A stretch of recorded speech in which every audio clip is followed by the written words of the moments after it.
bienvenue à tous. Et on entame ce flash économique avec cette bonne nouvelle pour le secteur bancaire des pays arabes de la Méditerranée. Selon Standard & Poor's, il résisterait plutôt bien aux troubles politiques qui secouent la région, entendez en Tunisie, en Égypte, au Liban et en Jordanie. Et malgré qu'il ne soit pas directement touché par les crises politiques de ses voisins, au Maroc, les banques, prévient l'agence, sont exposées aux risques liés au ralentissement économique des partenaires européens. Standard & Poor's a par ailleurs fait savoir que les notes des banques de la région resteraient inchangées, en tout cas jusqu'à 2015. Elle reste intimement liée à l'évolution de la dette de l'État, instrument où les banques investissent beaucoup. Et puisqu'on parle de financement, notez que les chiffres semestriels de la Caisse centrale de garantie sont dans le vert, preuve que les crédits accordés aux PME et TPE sont à la hausse. Le volume des prêts a en effet cru d'1 milliard de dirhams par rapport à la même période de l'an dernier. Les crédits immobiliers proposés par les différentes branches de la CCG affichent eux aussi un bond de taille, plus 25% en un an. Ils ont totalisé un volume de 5 milliards de dirhams de janvier à juillet. Finance toujours, mais on parle là de la loi de finances 2015 dont le projet a été finalisé. Le ministère des Finances a publié sa note de cadrage, lettre qui a été signée par le chef du gouvernement. Elle est destinée au département ministériel et selon les statistiques avancées dans cette note, le déficit budgétaire devrait atteindre 4,9% en 2014 avec un objectif de le réduire à 4,3% du PIB en 2015. Dans la foulée, l'évolution jugée satisfaisante des nouveaux métiers devrait aider à réduire le déficit commercial. Enfin, et concernant les discussions entre différents ministères au sujet de cette loi de finances 2015, le rendez-vous a été donné pour septembre prochain. Le Maroc est sur la bonne voie dans sa stratégie de lutte contre le blanchiment de capitaux.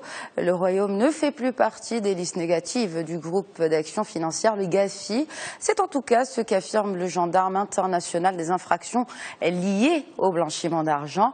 D'après un rapport de l'unité de traitement du renseignement, les nouveaux dispositifs législatifs ont été efficaces, mais le Royaume devrait se doter de nouvelles normes en matière de lutte contre le blanchiment, et ce, en préparation de la prochaine évaluation du GAFI en 2016. Et chez nos voisins européens, la lueur d'espoir d'une sortie définitive de crise semble s'évaporer. L'Italie est à la peine, tandis que la croissance allemande subit un contre-coup et un an seulement après sa sortie de récession. Les premiers sons de cloche ne sont pas rassurants pour la région. L'Italie est en effet retombée en récession. La Belgique signe pour sa part une croissance quasi nulle au premier semestre. L'Espagne en revanche montre des signes plus encourageants. Mais voilà, pas assez encourageant pour les analystes qui tablent sur une reprise molle et graduelle, estimant les niveaux de chômage en zone euro à des niveaux insupportables. D'ailleurs, le patron de la Banque centrale européenne a qualifié l'économie de la région de, je cite, faible et inégale.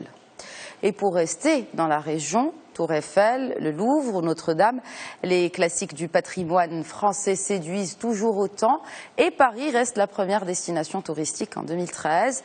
La France est en effet le pays le plus visité au monde avec près de 85 millions de visiteurs en 2013. En dehors des Européens, les Américains du Nord raflent la première place du podium, juste devant les Asiatiques, tout aussi nombreux, avec un total de 4,5 millions de touristes. Et le trend est on ne peut plus haussier. Le nombre de touristes chinois à avoir foulé le sol français a doublé entre 2009 et 2013. Et en ces temps de crise, le gaspillage est à bannir. C'est le leitmotiv de deux ingénieurs américains révoltés par les millions de tonnes de nourriture jetées à la poubelle. Ils décident de prendre les choses en main en créant une application qui permet de faire don de ses restes à son voisin. Le principe est simple, les donneurs partagent une photo du plat non terminé et la géolocalisation s'occupe du reste, à savoir alerter les preneurs qui se trouvent dans le quartier. Lancée il y a moins d'un an aux États-Unis, cette application baptisée Leftover Swap traduisez tout simplement échange de restes, rassemble déjà 10 000 utilisateurs et vise désormais l'Hexagone. L'idée a de quoi séduire, mais elle se heurte toutefois aux problèmes d'hygiène, mais reste une bonne initiative pour lutter contre le gaspillage et l'individualisme.